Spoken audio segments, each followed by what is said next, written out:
इस ज्ञान को ग्रहण कर पाए सब में इतना सामर्थ्य नहीं। शब्दों को ही सुन लेने से मिल जाता ज्ञान का अर्थ नहीं। तुमसे पहले कुछ विद्वानों ने ग्रहण किया ये सर्वस्व ज्ञान। नाम है इक्ष्वाकु मनु और मनुष्य रूप में सूर्य भगवान। किंतु काल क्रम में बरसों पूर्व ये ज्ञान विलुप्त हो गया। अधर्म बढ़ गया इतना कि धर्म स्वयं ही गुप्त हो गया। भाग्यशाली हो पार्थ जो ये ज्ञान मुझसे पा रहे हो। मित्र और भक्त का दोनों का कर्तव्य निभा रहे हो।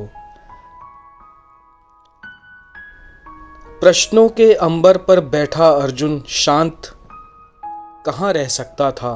क्या उसकी दुविधा का कोई समाधान कर सकता था?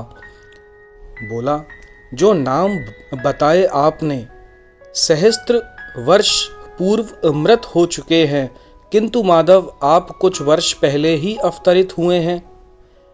यह बात समझ न आ पाई, ज्ञान आपने कैसे दिया?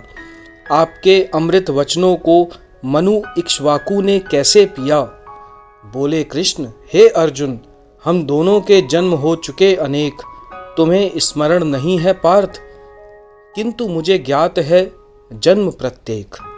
भगवान कृष्ण आगे बोलते हैं, ना ही मेरा जन्म संभव है और ना ही मेरा विनाश।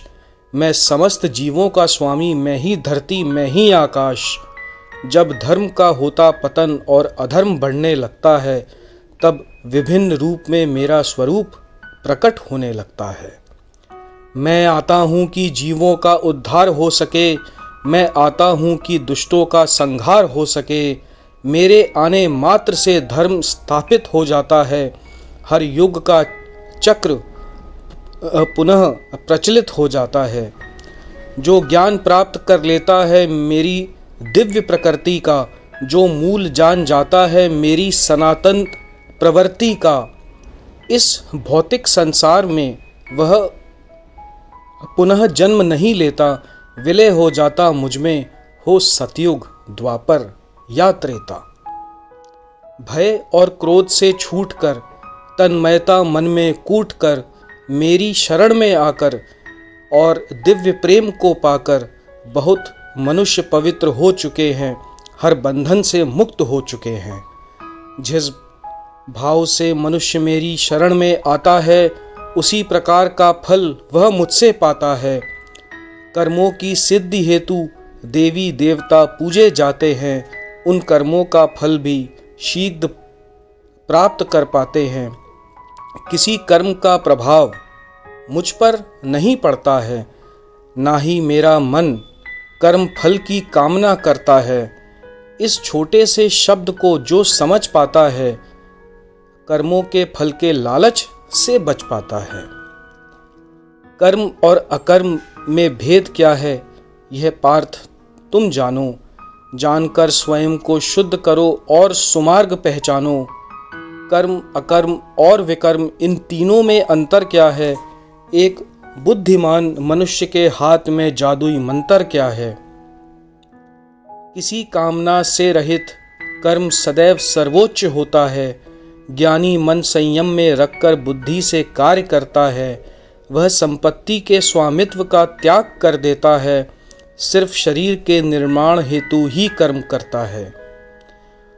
जो होने वाले लाभ से ही संतुष्ट रहता है, जो प्रेम और ईर्ष्या के बंधन से मुक्त रहता है, जो सफलता और असफलता में भी स्थिर रहता है, वही कर्म का स्वरूप स्वच्छ से आचरण करता है।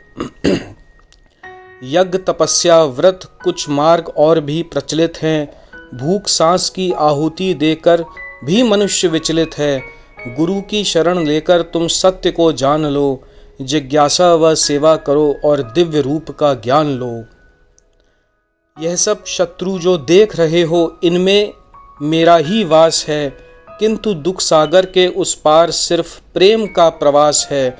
जिस प्रकार अर्जुन अग्नि ईंधन को भस्म कर देती है, ज्ञान की नाव कर्मों के फल को निम्न कर देती है। दिव्य ज्ञान को कर समर्पित, इंद्रियों को वश कर लो, आध्यात्मिक शांति प्राप्त करो, जीवन प्रत्यक्ष कर लो। किंतु संदेह जरा सा भी है तुमको तो कुछ ना कर पाओगे, जीवन मृत्यु के चक्कर में फंसे रह जाओगे। संदेह का स्थान ना लोक में ना परलोक में है, अज्ञानता का फल देखो प्रकृति के प्रकोप में है। हर प्रकार के फल का अर्जुन परित्याग करो, उठो, शस्त्र उठाओ और धनुष का संधान करो। उठो, शस्त्र उठाओ और धनुष का संधान करो।